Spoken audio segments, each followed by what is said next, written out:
I remember the exact moment I realized my dad didn't see me as his child the way he saw my brother. It was a Thursday evening, normal in every way, except that it would shatter my sense of self in a way I hadn't expected. My brother, Ethan, had just come home from work. He always seemed to carry himself like he owned the house, even though it was mine too. Dad lit up the moment he saw him.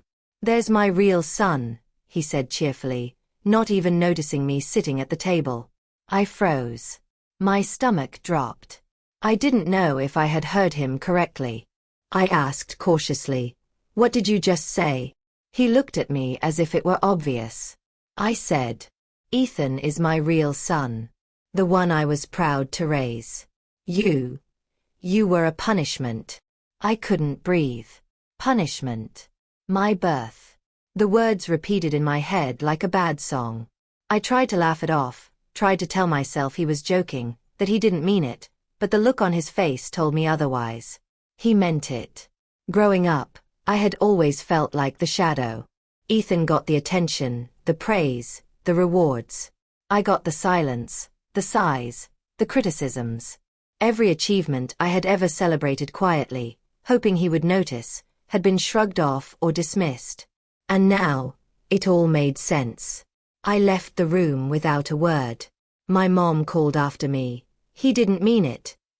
Her voice was weak, unconvincing. Ethan stayed put, staring at his plate. Not once did he defend me. Not once did he argue or say something to soften the blow. And that, perhaps more than anything, hurt the most. I drove aimlessly for hours, stopping at the park where I used to sit as a teenager, crying when my dad ignored me.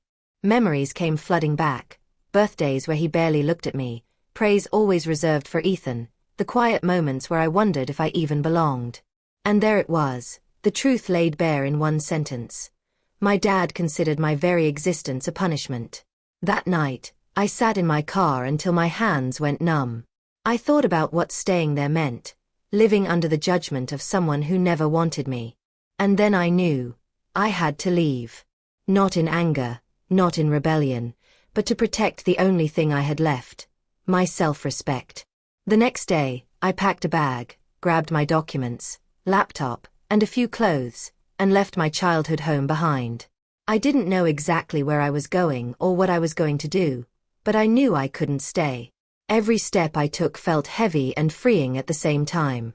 I was walking away from years of neglect, humiliation, and favoritism, but also toward a life I could finally build for myself. I stayed with my friend Emily for a few days. She listened quietly as I told her what happened, her eyes filling with anger for me, frustration at my dad. "You don't need their approval to build a life," she said. Her words resonated more than she could have known. That night, I decided I would prove to myself, not to anyone else, that I was worth more than what my dad thought.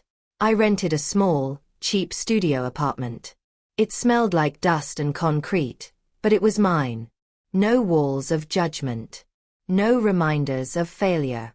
I took extra shifts at work, enrolled in courses, started volunteering, and slowly, day by day, built a life where I didn't need anyone's validation, especially not my dad's. It wasn't an instant transformation. The memories haunted me. Every phone call from home carried the weight of those words. But each day, I reminded myself, I am not a punishment. I am not defined by their approval. I am my own person. Over the next 2 years, I worked tirelessly. I was promoted at work, led volunteer programs for at-risk youth, and developed skills I had always been told were useless. People around me started recognizing my efforts, praising my dedication, and valuing my contributions. It was foreign at first. Words like reliable and capable felt like new languages, but they became real. Then came the call that would force me to confront the past. My mom rang, her voice trembling. "Dad, he's sick. He wants to see you." For a moment, I hesitated. After everything, did I owe him anything? Part of me wanted to refuse. Part of me, though, wanted closure. I went. Not for him, but for myself. When I arrived, the house felt smaller.